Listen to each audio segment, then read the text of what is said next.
I'm not shocked that the concept of cold calling works. I'm more just shocked that I was able to do it.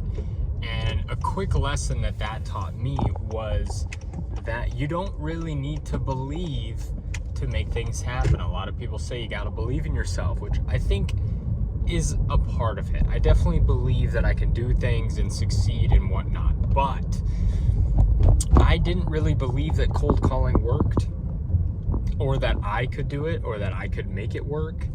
But I just continued to do it. And I talked about this a few days ago, how I felt like cold calling, you know, it seemed like it kind of got me closer, and it was nice to get that direct feedback, you know, like you can actually hear their tone of voice and their responses, and you have to respond on the fly, and then you get a little bit better each time. But it felt like I wasn't getting as close to making a sale, because it was either you'd get in contact with the business owner directly, and usually if that happens, they can't afford your services, because, you know, if they can't afford somebody to pick up the phone for them, they probably aren't going to pay you for your stuff. Versus if they do have a receptionist or whatever, it's really hard to get in contact with the owner, because that's why they're there. And if anything, they kind of just give you the email, or they say, oh, we'll take down your info, and then obviously you never hear from the owner. So that's kind of where my doubts set in. But today I decided it had been probably about a week since I had tried a cold call, because I switched to emailing. I was like, you know what, I got one client from emails, so let me go focus on that. I did that, and then I did Facebook messages here and there.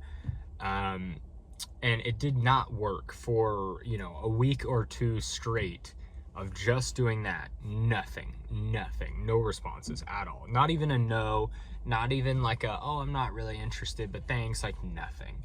So, you know, and I've talked about when that happens, it gets really strange, because you start feeling so alone. You're like, am I even connecting to another person? Like, is another person even seeing this? You know, so it just kind of gets a little bit weird after a while. And, you know, I think after a bit, I don't really know what made me do a cold call today. I think I just couldn't find their email or their Facebook, and it just had a phone number. And I was like, you know what, let me just pick up the phone and try it out. And I was like, I'm gonna be completely straight up. Sales is kind of about framing it in a way where it's appealing, because when you're a random stranger calling a business on the phone, they just don't want to hear from you. So you got to be strategic about it. But I was like, you know what? I was like, you know what? Let me do this differently. Let me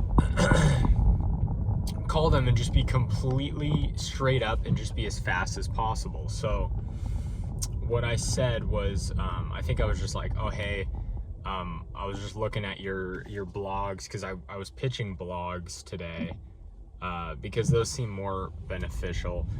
I do copywriting, by the way. And I was like, you know what, let me pitch the blog. So I was like, hey, I was just checking out your blogs. I wanted to see if you were looking to have somebody write those. I don't charge you unless you make an ROI. Just very quick, simple. And I think that I don't charge you part kind of, it gets people to kind of take their shield down a little bit. So it seemed like getting to that point as quick as possible was the best method. But my first cold call, I signed a client. And really what that showed me was not only just giving the benefit as quickly as possible, getting to the point, but I don't know. I don't know why I had such doubts about cold calling. I think I just, ran into so many different things. But from sending all those emails and those messages, I think I just I learned better ways to approach it without realizing. And so, the person said they were interested. I said I would email them over my portfolio. And usually when I get to that point, I get a little bit like, okay, maybe this isn't going to work. Because usually when you get off the phone without another time to talk scheduled, it doesn't tend to work out super great, which I need to remember to do that. But I send him an email and he responds and he's like, oh yeah, it sounds cool. Like, I want to hear more about it. So I told him to call me And, you know, we chatted on the phone, and there was really no, you know, this